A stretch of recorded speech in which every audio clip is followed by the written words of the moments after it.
So, guys, let us quickly sew this beautiful gown where you are going to be having the stitches inside. It's a ready-made gown with a clean finishing inside. So, first and foremost, I have um my material. I'm using doll face here.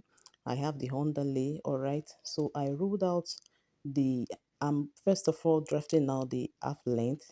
So I ruled out the length including the allowance of half inch downward. I'm, I'm also making sure my lines are straight as well. Okay, so I'm making use of 10 inches as the half length. 10 inches as the half length. So I've ruled the one above and the one beneath with half inch sewing allowance. So I will start with my measurement now. So I'm marking out the neckline. So I'm using 3 by 2.5 inch for the neckline. I use 3 by 2. The width is 3 inches, while the length is 2.5 inch. All right. So I'm marking out the shoulder. I'm making use of the shoulder of 9 inches. 9 inches. Okay. So after you've gotten your shoulder, which is 9 inches divided by 2, we have that will be 4.5. So I measured it out and I came down for the shoulder slant by 3/4 inch because it's for a baby girl. So you can't make use of 1 inch, so I use 3/4. And for the armhole length, it's whatever I measure on the shoulder I'll use for the armhole length and minus half inch so that it won't be too open. Okay, so after that, I use my curve ruler to curve out my armhole. All right, so I'm making sure the lines are visible for you to be able to see. Then at the waistline, I ruled out my measurements, round waist divided by 4. Okay, then at the upper side, I ruled it out as well and I slanted it downward. So here I'm adding my sewing allowance. I initially wanted to use 1.5 inch for my sewing allowance for the turning and the for the turning. Okay, but later I decided I will be making it inseam where you will not be having the stitch shown anywhere, it will be hidden. So I'll later reduce my sewing allowance. So here I'm cutting it out after drafting it. Okay, so here I reduce my sewing allowance to 1 inch. So I'm cutting off half inch away. I am leaving it at 1 inch. Okay, so you can see that it is 1 inch. So now I'll be drafting out the back. So what I did for the back is I first of all mark out my zipper line. So I used 1 inch for my zipper line. Okay, so the chalk is not showing clearly, so I have to make use of the white one which is visible. Okay, so after marking out my zipper line, I place the front right on the line. Then for the back neck is not always lower, so it's higher than the front. So I make sure I confirm that. So, but the measurement I used there, I came down by 1 inch for the neck line at the back. All right, so I connected it to trace everything out perfectly. Then I cut it like you see me do now.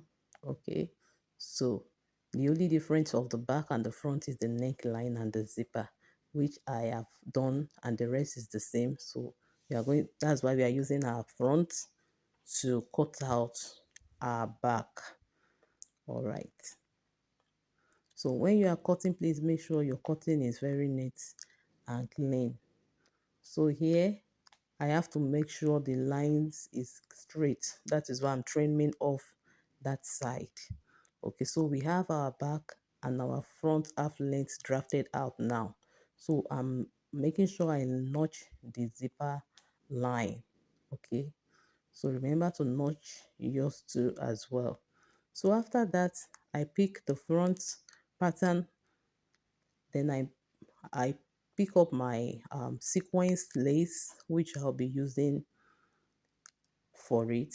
So I place it on it, which I'll be using my gum. This is whole gum. I'll be using my gum to laminate it, to hold it in place with the underlay. So it was the underlay I cut out first before putting my lace. You can make use of any type of lace here. All right, any net lace will do just fine. Okay, so I use the whole gum to laminate it, to hold it in place like you see me do. So you can also make use of your hemming gum to laminate. So after that, I did the same thing for the front and for the back, and I made sure I cut out the lining. So that is the line. I cut out the lining in the same way. All right, so after cutting it out, then what I'll be, you can see the sequence did not cover every part of the front. So to cover it up, I have to use that velvet trim it to cover it up and to give it a kind of design. Then after doing that, so I pick all the lace, so I'll be joining them, the lace, only the lace, I'll be joining the lace separately and the lining separately. I'll join it by the side and by the shoulder as well. By the side and by the shoulder. The same thing with the lining. Arrange it, stitch the side, then the shoulder as well. So this is what I have done here. You can see it. This is what I've done here. And I also did the lining in the same way like you are seeing now. All right, so after doing that, make sure you place the right side facing each other and making sure your stitch align the shoulder line of the lining. The shoulder stitch of the lining must align with the shoulder stitch of the lace, and the same thing with every other part. Make sure they align. The neckline, make sure it aligns. Okay, every stitch must align. And remember, it is the right side of each fabric that is facing each other. Okay, so you have to make sure it aligns from the zipper side, on the zipper side to the other. Then you're going to be stitching it just like that. So I have stitched it now. Okay, after you have stitched it, then I have to notch the neckline because it is a curve, it's curvy, so I can get a perfect um curve. Okay, so this is what I've done here. All right, and I'll also be stitching the armhole side. For this armhole side, please just watch properly for you to get how I stitch it. All right, so just assume, fold this in a way you make you it will look like you've already stitched it. So you use your hand to hold it on the other side and turn it. Okay, please look properly and you will get it. Okay, so I've done that.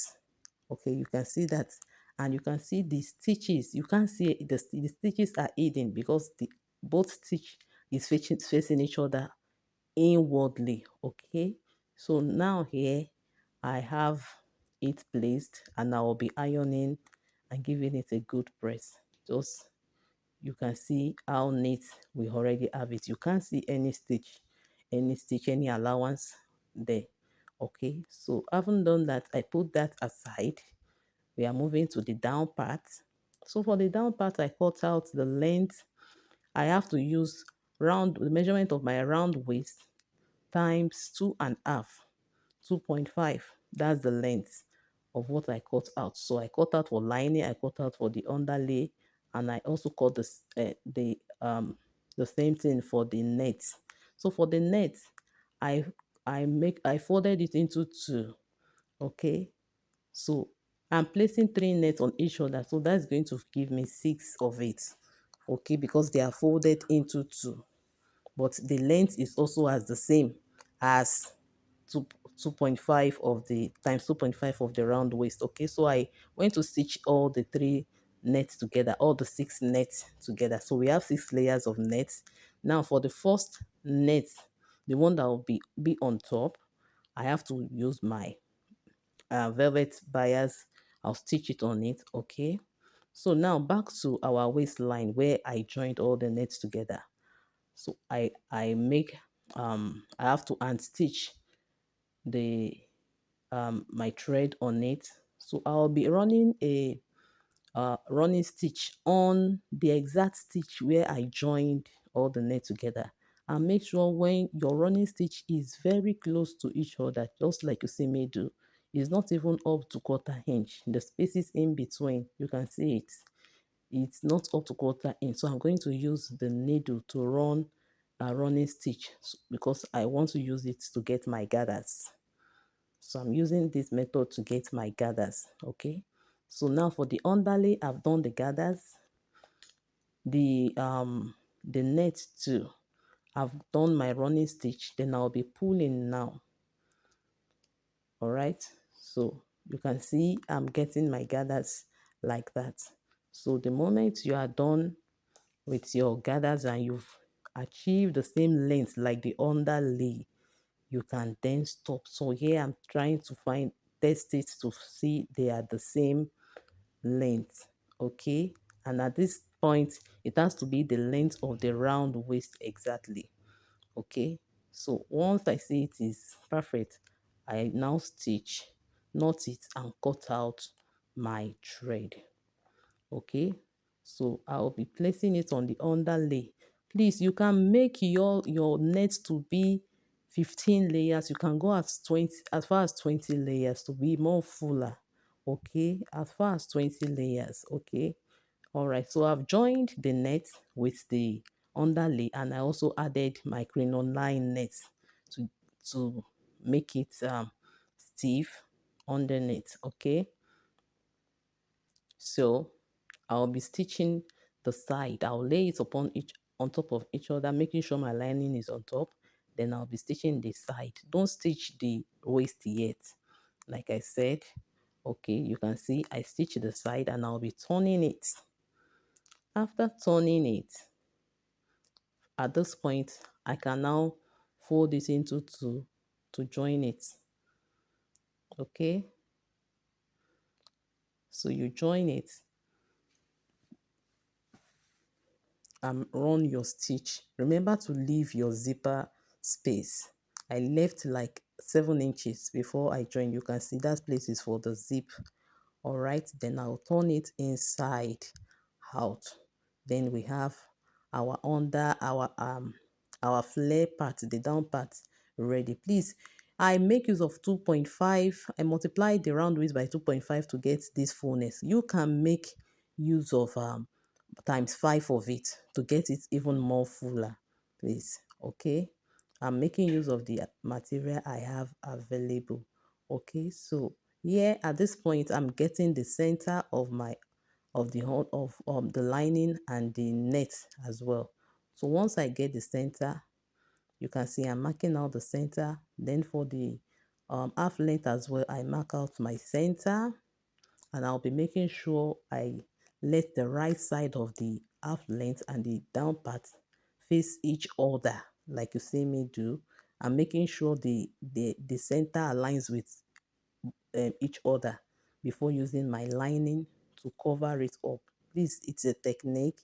Just study it like I explained now, you get it. So while I'm stitching the lining, I pleated it. Okay. So after I'm done stitching, I turn it inside out, and voila, this is what we are having. You can see it's just beautiful already. You can see how beautiful it is now. Okay, and then the crinoline net it's giving it a very good effect, making it to stand. Okay, this is different from the normal net. This is the crinoline net, and look at the inside. By the time you turn it inside out, you won't see any stitch at all. It's going to give you a very neat finish, and you can see both the side, the round, the waistline. It's you can't see any stitch, and this is what we are having already here. Okay, so at this point I'll be adding my zip. Okay, so after adding my zip, I now use the trimmings to beautify it, the front. You can see the trimmings like the rose you are seeing there. So just use your gum and your stitch. You use your gum first and your stitch. If you are here to subscribe, please like, share, and subscribe to this channel so you'll see me